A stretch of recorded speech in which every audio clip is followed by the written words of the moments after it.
Senator Tom Cotton has said the following about DC statehood, and I quote, Washington also does not have the diversity of interests and financial independence that Madison explained were necessary for a well-functioning state. Yes, Wyoming is smaller than Washington by population, but it has 3 times as many workers in mining, lodging, and construction, and 10 times as many workers in manufacturing. In other words, Wyoming is a well-rounded working-class state, and new state of Washington would not be. Senator Cotton does not seem to think the right type of people live in Washington, D.C. Mayor Bowser, what is your response to Senator Cotton's statement? It's absurd, but we've heard a lot of absurd things from him. And what I would just go back to your statements, Congressman, in your introduction.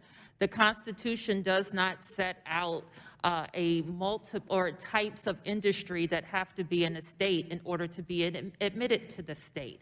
That is the entire province of this Congress. And what we have laid out, also importantly, is that we can support ourselves, that we do support ourselves, that the federal interest in the district is no different than it is for any other state, save for the reimbursements you provide us for the security that we provide for federal functions.